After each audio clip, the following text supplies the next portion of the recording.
to my third video in my Airstream that's not completely mold free. Well, like 99% mold free, I guess. For this first step, this is probably the least inspirational and fun, like creative step that there was, but it did need to be done because, one, a safe work environment. But most importantly, it gave me a chance to kind of get a gauge of how good of condition this thing is in, which it's in pretty freaking good condition. Let's start on the floor. I came across two spots, one near the door that's like that big, and it's not even like, it's just like a little soft. So there's like a little leaking near the door. It's totally normal. That happens. So wasn't worried about that. And the second spot was about that big, a little bit bigger, but it was under the bed, one of the beds back there. It was under that and like where some of the pipes are. So it's not like I'm even going to be stepping there. Yeah, I'll probably cut a piece that's a little bit bigger than the actual rotted section and honestly probably just put it over top. I'm not going to make a big deal of it. It's really like, it's not a high traffic area, so it doesn't need to be super stable. So it'll get the job done. So that's the floor. That's like, usually floors on these things and like leaking and all that, it's usually like a big deal. That's why you see a lot of people that totally renovate the thing from like shell to floor to frame to like everything. But I got super lucky. Since right away I kind of figured that I'd be dealing with something that was gonna have to be completely gutted on the inside, I started planning like full renovation floor plans. But that all changed, like basically 100%.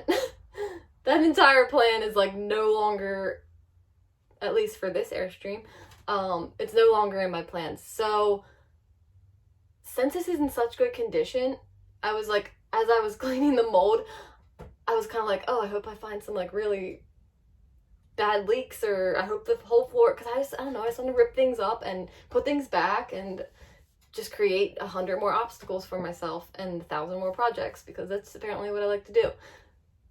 Then I started feeling a little guilty. I was like, I'm gonna feel like a jerk if I take up 90% of the interior in here, which is all original parts. Yeah, I'm sure I'm gonna have to get a new refrigerator. It's literally the original refrigerator. Everything's original except for, actually I have no idea what's not original. There's nothing in here that I can see right now that's not original. If I renovate the whole entire thing and rip everything out, and then I'm going to be sitting there with a pile of original 76 Airstream parts in a pile that's just like, oh yeah, here's all of my perfectly conditioned original Airstream parts. I ripped them out for no reason. I'm just gonna feel like an idiot if I do that. I really like the color scheme. There's not very, I don't like that wallpaper right there.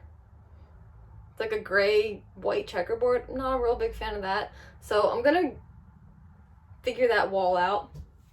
I'm still definitely adding my personal touch on to the inside and, well, the outside too. I'll talk about that in a second, but we're talking about the inside right now. So, for example, there's some like thin walls there and there that separate the bathroom from the two beds, and then the two beds from this kitchen front room area. And it has this like not very beautiful wallpaper. So I'm gonna either remove the wallpaper and paint it, or put like a curtain. And there are some parts of the wall and certain cabinets that are like yellowy that I'm going to paint over, probably.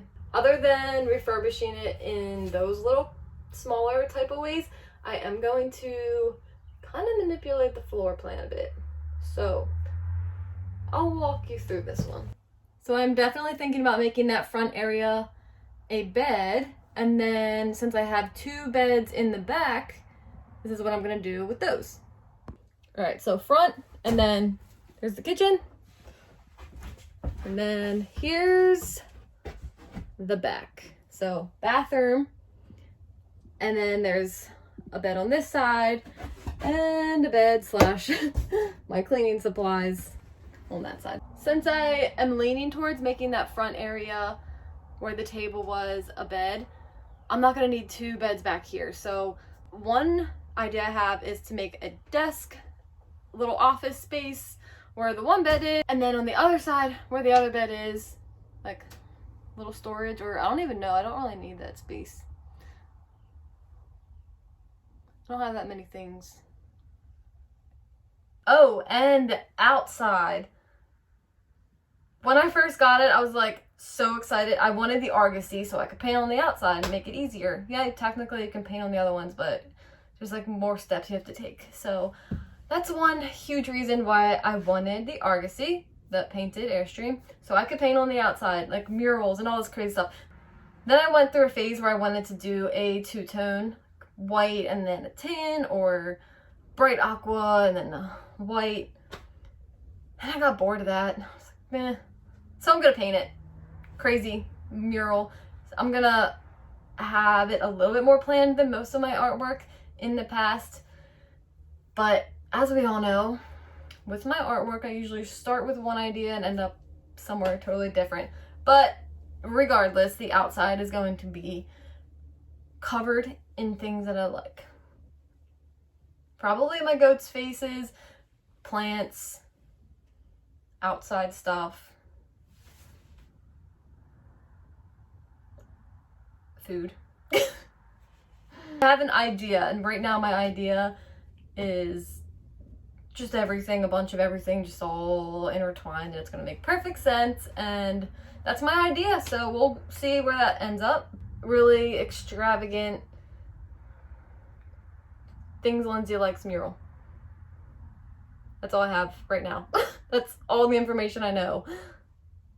So I'm gonna do that when it gets a little warmer out. There's still a lot more to do. I'm just super thankful that on top of all my 10,000 other projects that I don't have to build an Airstream from the inside out.